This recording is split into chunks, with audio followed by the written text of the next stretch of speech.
Welcome to the summer podcast series, a special time where I'm revisiting some of my very first podcast episodes.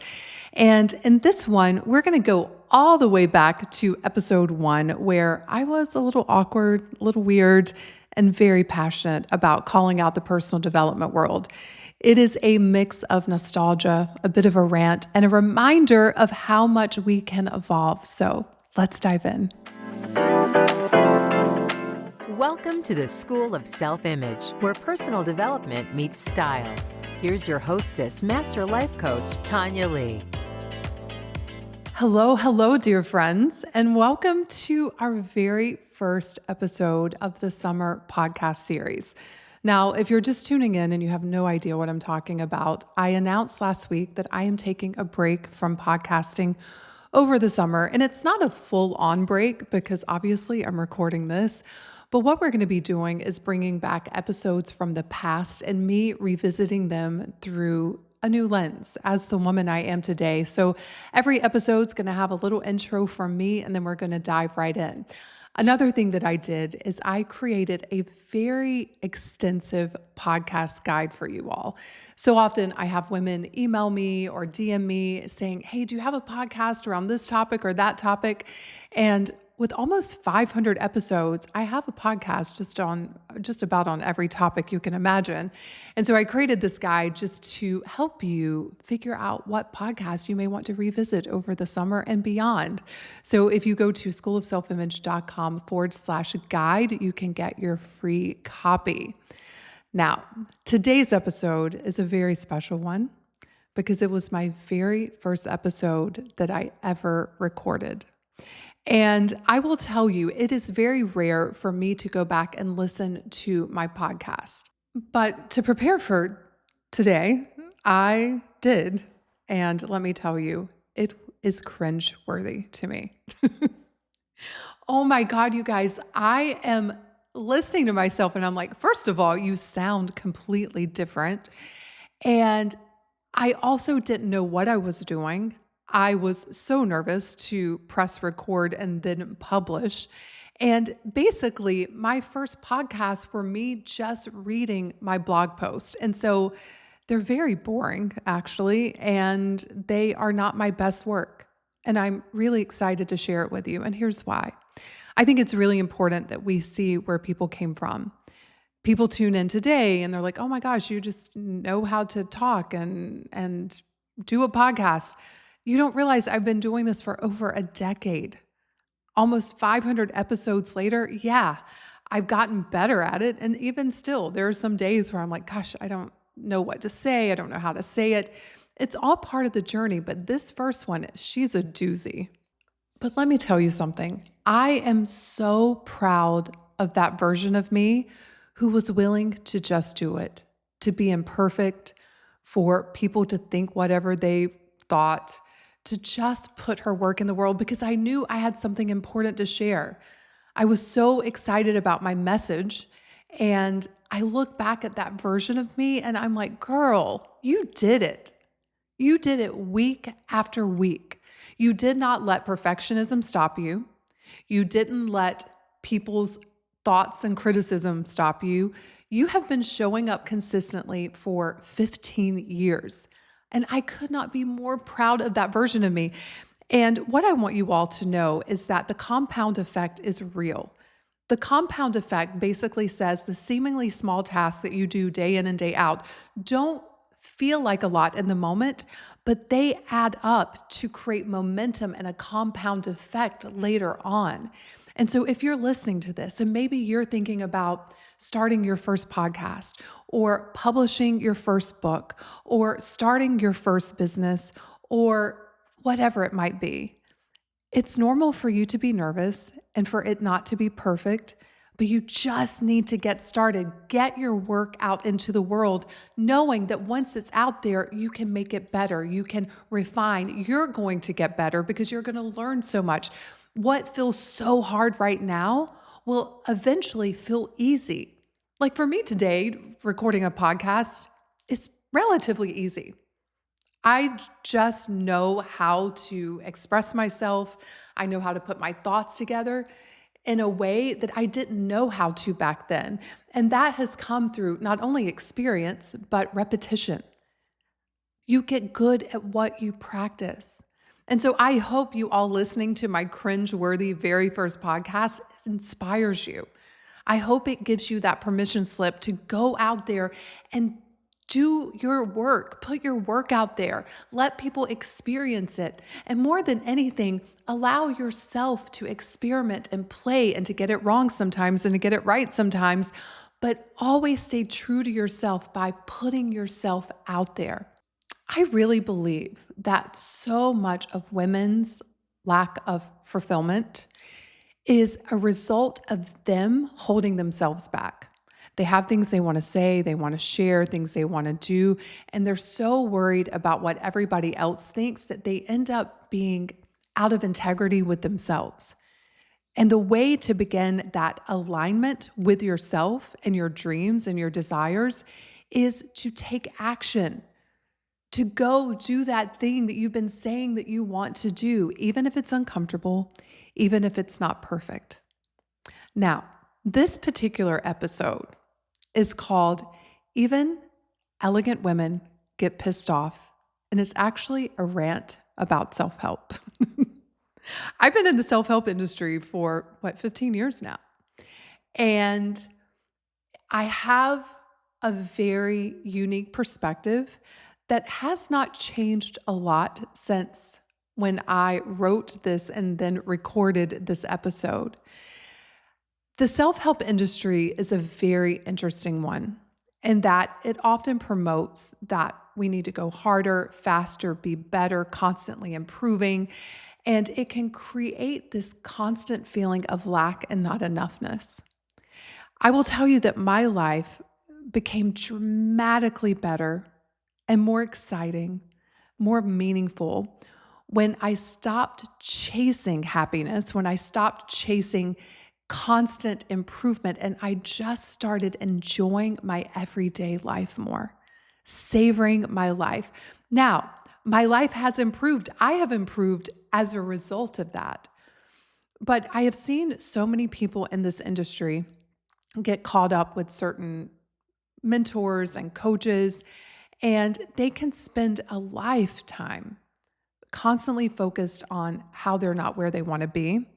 They can spend a lifetime journaling every single thought. And this comes from someone who journals every single day. I think journaling is powerful.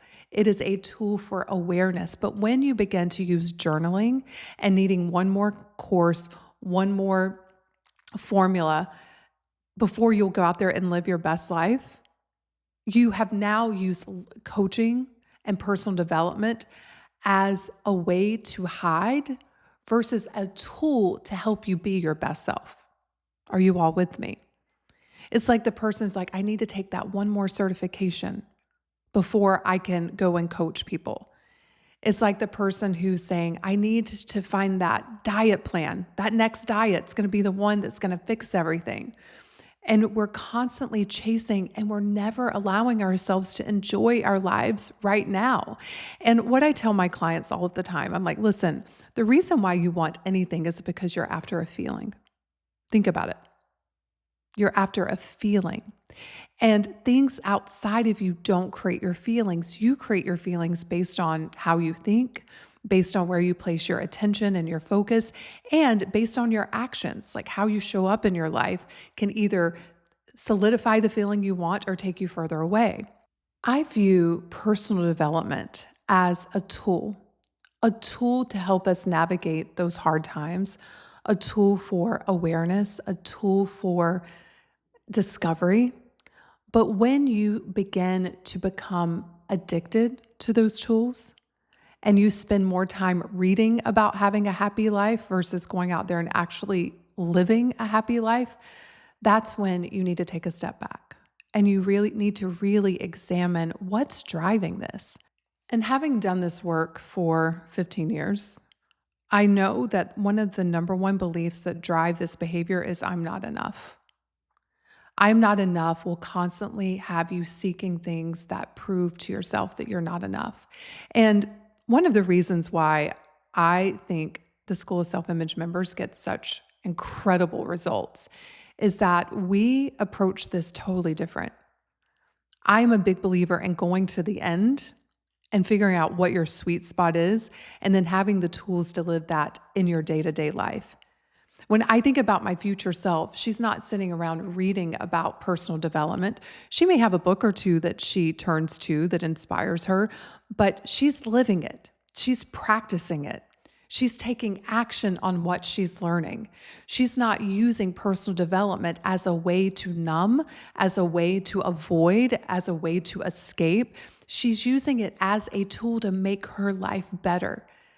And so even to this day, I get pissed off sometimes when I think about how the personal development industry has made us feel like we're not enough. Because I believe you are incredibly whole and enough as you are right now. And then the question is, now what? And that's what I love helping women work on within the School of Self-Image. When you believe you are 100% whole, when you believe that you are enough, what do you want then? How do you want to curate your days? How do you want to spend your time? What do you want to create? Who do you want to become? What do you want to experience? And doing it from a place of enoughness, not from a place of lack. So that's what this episode is about, you all. So you're getting that, plus you're getting to hear my very first episode where the sound quality is awful. I'm figuring it out.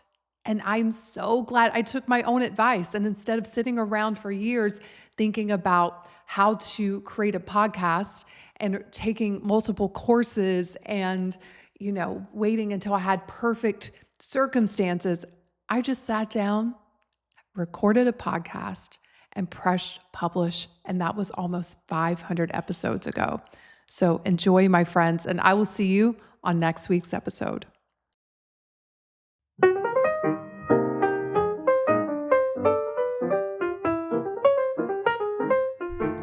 Hi, this is Tonya Leigh, and you're listening to Frenchie Friday, Even Elegant Women Get Pissed Off, a rant about self-help.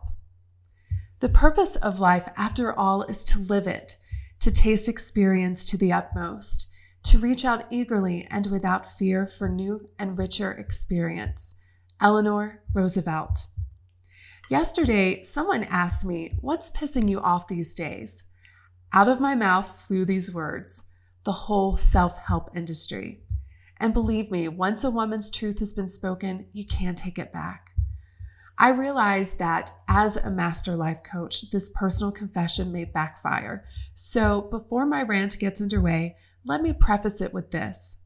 Number one, personal development paired with Paris inspired me to shed 75 pounds and change my life trajectory. Number two, it's not about right or wrong. It's about what feels good. And number three, I have been witness to significant life changes through the programs I offer. Those 3 points are as much a part of my truth as what I will now tell you about why personal development hasn't been sitting well with me these days.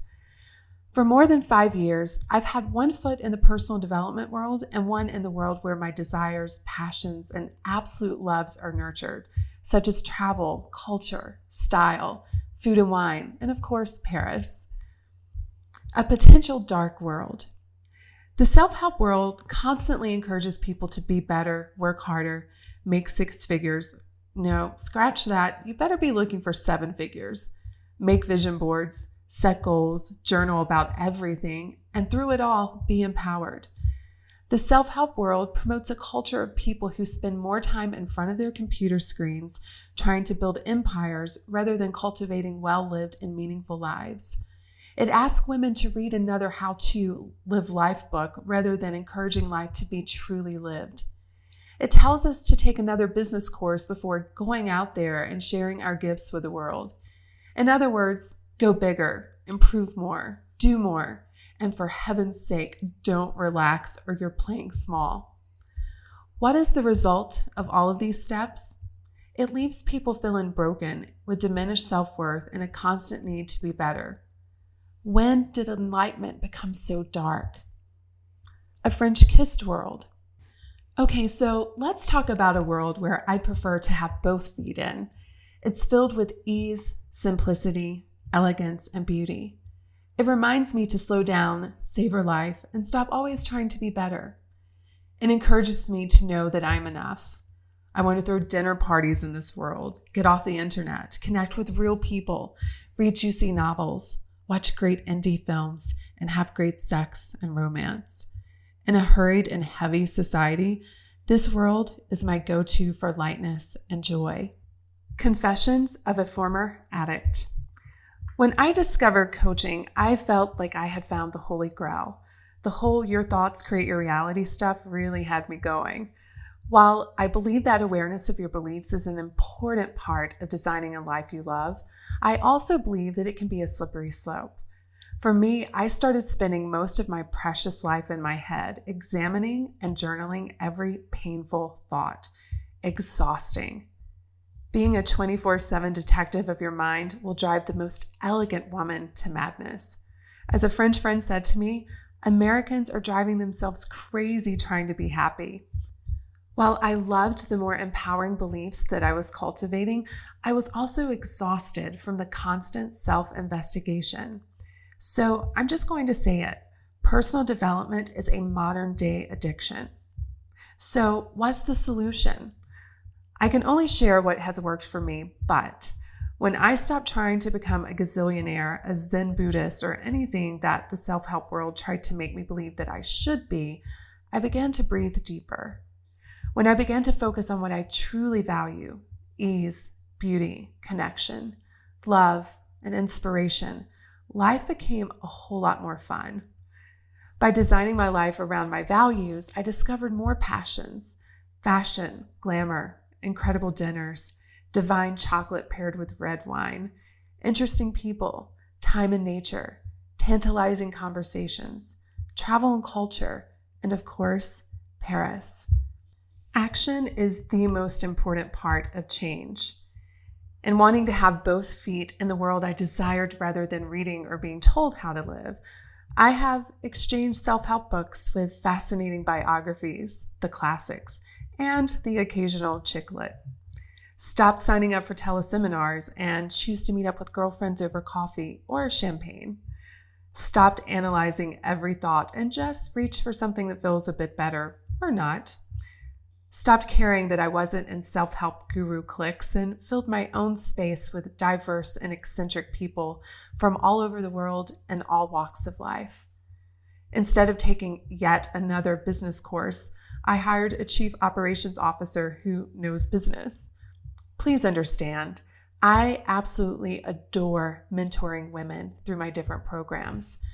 But I'm realizing, partly through testimonials from clients, that my programs are unique and adored because in a world that's telling women to go harder and faster, I actually encourage women to slow down and enjoy life.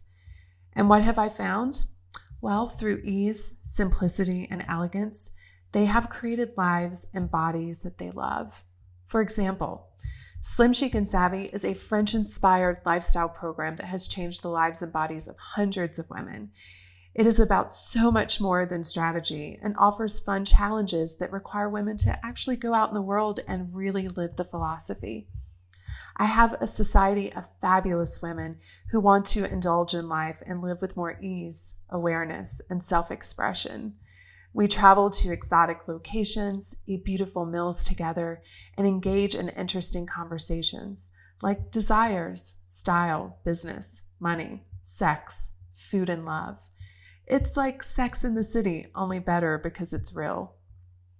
Change definitely happens: weight loss, new business, authenticity, increased revenue, love with others as well as yourself, and many others.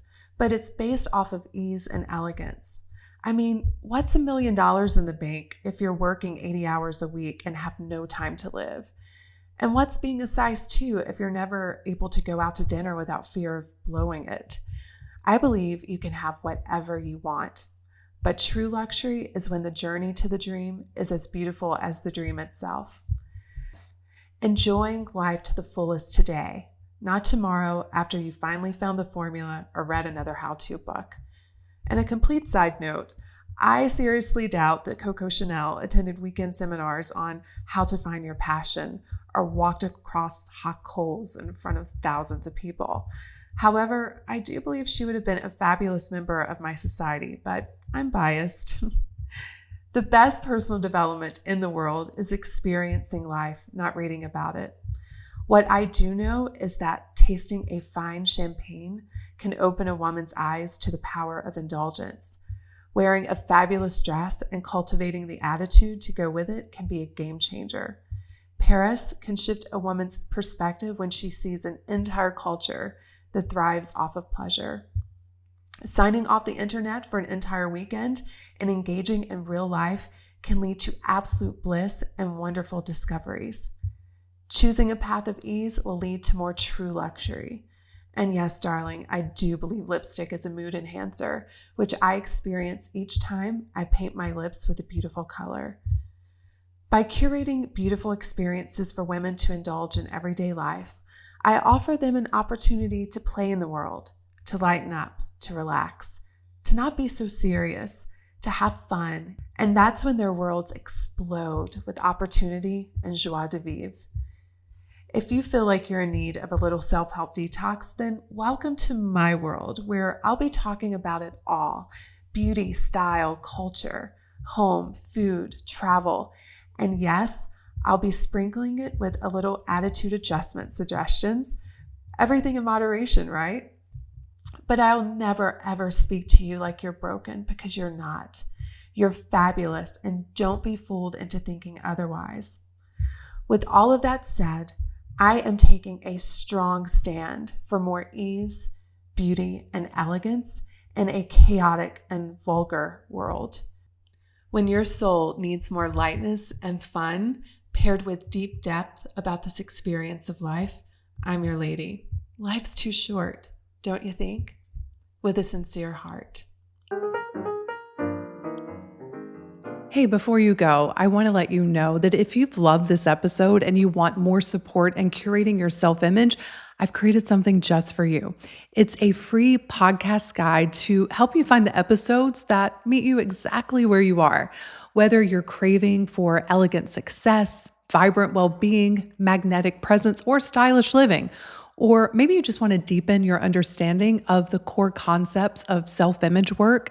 It's all in the guide. You can go to schoolofselfimage.com/guide and grab your copy now. Your next breakthrough might just be one episode away.